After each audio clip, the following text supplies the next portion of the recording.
అందరూ మంచిగా ఉన్నారా? ఇవాళ నేను చక్కెర పొంగల్ చేసి చూపెడతా మీకు. మన సబ్స్క్రైబరు రాణి అనే అమ్మాయి అడిగింది, అయితే చేస్తానా. ఇవి బెల్లంతో చేసుకోవచ్చు, చక్కెరతో చేసుకోవచ్చు. ఇప్పుడు నేనైతే గోధుమ పిండిలా కొంచెం బియ్యం పిండి కలిపి చేస్తాను. మంచిగా ఉంటాయి, రుచికి మాత్రం ఏం తక్కువ ఉండదు. రుచికి రుచి ఉంటాయి, మంచిగా కరకర ఉంటాయి. ఇక మీకు బియ్యం పిండి అద్దనుకుంటే పథకం గోధుమ పిండితోనైనా చేసుకోండి, మైదా పిండితోనైనా చేసుకోండి. ఎందుకు ఎక్కువ శాతం ఎందుకు మనం గోధుమ పిండితో చేసుకుంటాం అని అంటే ఆరోగ్యానికి మంచిది కదా గోధుమ పిండి. మైదా కన్నా గోధుమ పిండి బెటర్. అందులో కొద్దిగా నేను బియ్య పిండి కలిపి చేస్తాను, ఇంకా కమ్మగా ఉంటాయని.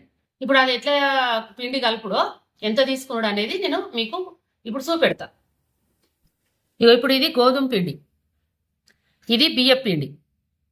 మీకు ఇప్పుడు ఈ రైస్ కుక్కర్ పావుతో చెప్తా, ఎంత అయితే పావు కిలో అవుతుంది అన్నది మీకు చెప్తా. ఇట్లా తీసుకోండి, ఒక్క డబ్బా పోసిన, ఇక 2 డబ్బాలు పోసిన దీంతో. ఇక ఒక్కటి బియ్య పిండి పోతన్న. ఇట్లా తీసుకుంటే మీకు పావు కిలో లెక్క. ఇక చక్కెర ఎంత తీసుకోవాలన్నది చెప్తా. చూసారు కదా, 2 డబ్బాల గోధుమ పిండి, 1 డబ్బా బియ్య పిండి. ఇగో ఈ డబ్బాతోని నేను చూపించినట్టు మీరు పోసుకోండి. బాగా నిండుగా పోయలేదు, ఒత్తిపోయలేదు. ఎట్లా చూపించినో అట్లా చేసుకోండి. పిండి మాత్రం మీకు చూపించిన వేటు ప్రకారంగా అయితే పావు కిలో ఇట్లా పోసుకుంటా అని చెప్పిన. ఇక మీకు బియ్య పిండి అద్దనుకుంటే 3 గోధుమ పిండి తీసుకోండి. ఈ పావు కిలోకు చక్కెర ఎంత పోసుకోవాలంటే 100 గ్రాములు. ఆ 100 గ్రాములు కొలత ఎట్లా తెలవాలంటే నేను కప్పులో పోసి మీకు చూపిస్తా. 120 ఉండే నంబర్ కాడికి పోసిన. మీరు ఎట్లనన్నా చూసుకోండి, ఒక 1/2 ఇంచు మందం తక్కువ. ఇది మాత్రం 100 గ్రాములు. ఇప్పుడు ఇలా కొద్దిగా ఉప్పు ఎత్తన్నా, రుచి కోసం మంచిగా ఉంటాయి. అయితే ఇలా మనం వేడి నూనె పోయాలి. మంచిగా కాగబెట్టిన నూనె 2 పావులో 1 పావు అందాల కొద్ది ఇంత తీసుకొని పోసుకోండి. మళ్ళీ మన పిండిలే ఉంటుంది కదా, చెంచుతో కలుపురు, నూనె కాలుతుంది. ఓ పావిడంతా వేడి చేసి పోసుకోవాలి. పిల్లలను బడికి పంపించి అలా వచ్చే వరకు మీరు చేసి పెట్టచ్చు. మళ్ళీ నన్ను స్నాక్స్ బాక్సులు వేసి పిల్లలకు పంపించచ్చు. ఇప్పుడు మనం పోసిన నూనె అంతా కలగలిపినాక ఇట్లా పిసుకుతాం కదా, పిరికిట్లా పట్టుకొని పిసుకుతే ఇట్లా ముద్దకత్తది, ఇచ్చిపోతుంది. అయినా ఇట్లా రావాలన్నట్టు. ఇప్పుడు నేను నీళ్ళు పోసి కలుపుతా. నీళ్ళు ఒకటేసారి బాగా ఉమ్మరించుకోవద్దు, చూసుకుంటా పోసుకోవాలి. ఇంట్లో ఇంత బియ్య పిండి కలిపినాం కాబట్టి గోధుమ పిండి లెక్క చేతులకు అతకది, జల్లి లూజ్ అవుతుంది. గిట్ల పిండిని గిట్లా విసుక్కోండి, కొద్దిగా నాని ఇంకొంచెం మెత్తగా అవుతుంది. గిట్ల పూరి పిండి లాగా విసుక్కోండి. గిట్ల ఇది మనం చపాతీ పిండి కొద్దిగా గట్టిగా విసుకుంటాం. పూరిది మీకు తెలుసు కదా, గట్లనే పూరీల పిండిలాగా విసుక్కోవాలి. ఇప్పుడు నేను మొత్తం విసికిన దీన్ని ఒక 10 నిమిషాలు నానబెడతా. బాగాసేపు అవసరం లేదు, పక్కకు పెడతా. వేడి నూనె పోసినాం కాబట్టి మెత్తగానే ఉంటుంది. మూత పెట్టి ఒక 10 నిమిషాలు పక్కకు పెడతా. 10 నిమిషాలు అయింది, నానింది మంచిగా. మనం చేసుకుంటాం ఎంత నానినా కానీ చేసుకునేటప్పుడు మళ్ళీ కల విసుక్కోవాలి.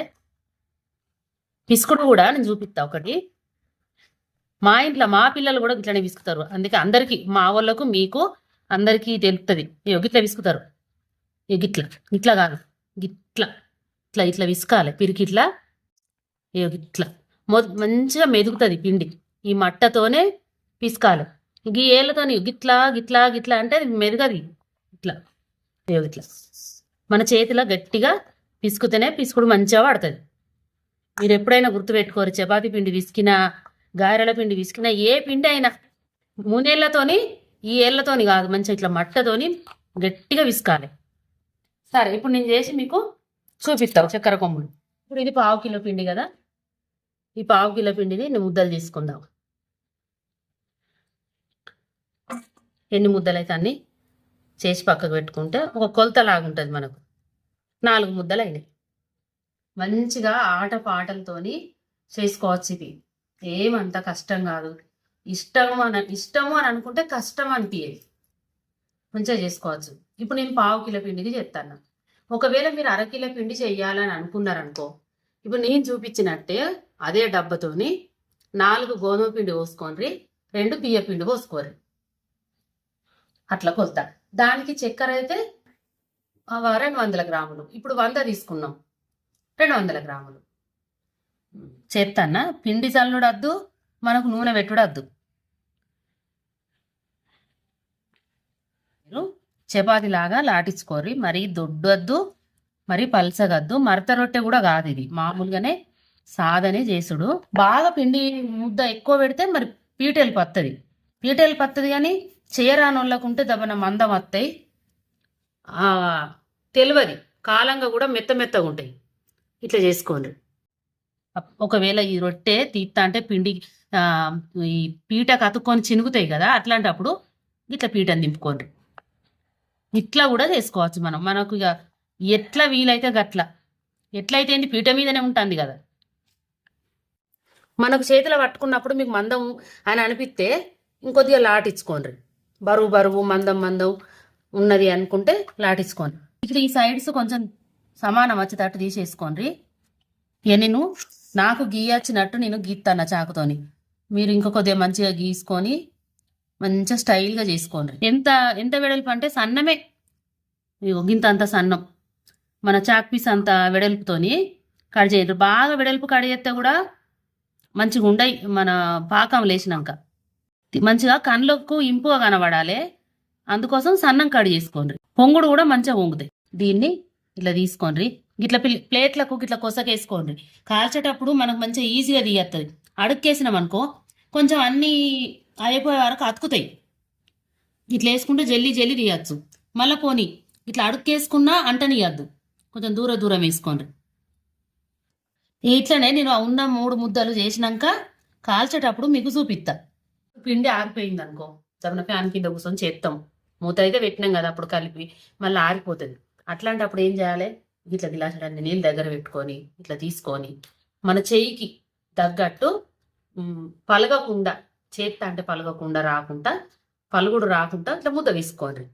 చూసినారు కదా, చేసిన ఇన్ని అయినాయి. కాల్చి మీకు చూపిస్తా. నూనె వేడైంది.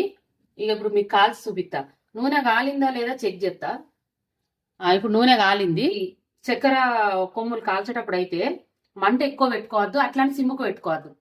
చిన్న మంట మీదనే మిడిల్గా పెట్టుకొని కాల్చుకోవాలి. ఒక్క తీరే పెంచద్దు దించద్దు. ఇట్లా తీసుకోండి. ఇట్లా మనం పళ్ళ్యానికి సైడ్కి వేసినాం అనుకో చెప్పత్తాయి. గివి కొంచెం కష్టం అవుతుంది. మళ్ళీ ఇట్లా అయితే జల్లి వస్తాయి. పళ్ళ్యానికి మనం చుట్టూ వేసుకుంటే చెప్పనైతే ఎత్తన్నా. బాగా వేసుకోకూరి, నూనెకి తగ్గట్టు వేసుకోరు. ఫస్ట్ వేసినాయి కలుపుండ్రి, సెకండ్ వేసినాయి మళ్ళీ మెల్లగా కలుపురి. ఇవి మనం ఫస్ట్ వేసినాయి, ఇవి మళ్ళీ వెనక సిరేసినాయి. ఊకే కలుపుకుంటూనే ఉండాలి.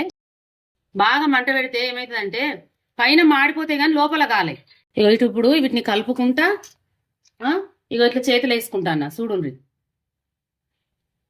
ఒకటేసారి ఒకటి తీసుకుంటే వేయాలంటే మనం మొదలు వేసినవి మాడిపోతాయి. అందుకే మనం తీసుకొని కొన్ని అరిసెలు వేసుకుంటే ఇట్లనే అరిసెలు వేసుకొని ఇట్లా ఇడితే అయిపోతుంది. నూనెలా తీసినాక కూడా అట్లా 2-3 నిమిషాలు ఆగాలి. ఎందుకు చెప్తాను అంటే పొంగుతాయి, నూనె చల్లగా ఉంటాయి. ఇది ఎంబడ ఎత్తే కట్టెదరుసుకపోతాయి, పొంగయి. ఇట్లా అయినాయి. ఇప్పుడు తీస్తాన్న ఇట్లా ఇడుగురు మెల్లగా ఎత్తేసుకోకుండ్రి, ముఖం మీద జిల్తుంది. చేసినా కదా ఎంబడే కలపద్దు, అన్ని ఇట్లా కాల్చుకోండి. చూడు, నేను ఆగుకుంటే ఎత్తే అవి ఎట్లా పొంగుతున్నాయో అట్లా పొంగుతాయి. నేను అన్నీ కాల్చినాక చూపిస్తా. చూడండి ఎట్లా కాల్చినో, మాడిపోలేదు అట్లా అని తెల్లగలేవు. ఇట్లా కాల్చుకోండి. కొంచెం మనం లేట్ చేస్తే ఇట్లా కాలుతాయి. చూడు వీటికి తేడా. అందుకే మనం ఊకే కలుపుకుంటా ఉండాలి. మంచి ఉంచితే ఇట్లా శనగాలి. ఇలా మాత్రం పిండి లేదు, కాలి బుగ్గలోలే ఉన్నాయి. ఇప్పుడు నేను పాకం పట్టేది చూపిస్తా మీకు. చక్కెర పాకం పడతానా. నీళ్ళు ఎన్ని పోతానంటే చూడుండ్రి, సగం గిలాసడాన్ని పోసిన. చక్కెర కరగాలి, పాకం రావాలి. తీగ పాకం కాదు, ముదురు పాకం. తీగలనే ఇట్లా ముదురుగా రావాలి, తెగకుండా మనం నీళ్ళల్లో అయితే ముద్దకు రావాలి. చూపిస్తా మీకు. చక్కెర కరిగింది, నురుగలు కూడా వస్తున్నాయి. ఈ నురుగు వచ్చినంత మాత్రాన పాకం వచ్చినట్టు కాదు. వస్తలేదు. ఇట్లా అన్నామంటే సాగాలి. మనం చేయికి ఏలుగు టచ్ చేసినామంటే చూసుకోండి. అట్లా మళ్ళీ నీళ్ళల్లో ఎత్తే కూడా ఇగో ఇచ్చుకపోతుంది. చూడండి, ముద్దకు రాదు, వెడల్పు అవుతుంది, ఇచ్చుకపోతుంది. అట్లా తెలుసుకోవాలి మనం. ఇది ఇట్లా చూపించిన కదా, మీకు పాకం వచ్చేటప్పుడు కూడా మళ్ళీ మంచిగా చూపిస్తా. ఇగో ఇప్పుడు చూపిస్తా మీకు, చూడండి దగ్గర పడ్డది, కాలుతుంది. ఇగో ఏలుకు ఏలు టచ్ అయింది, క్లియర్గా చూపించాము. ఇట్లా రావాలి, ఇగో బంక బంక.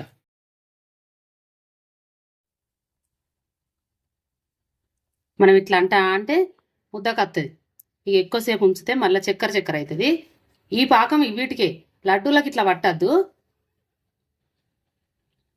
ఇది ముద్ద పాకం అన్నట్టు, గోలిలాగా.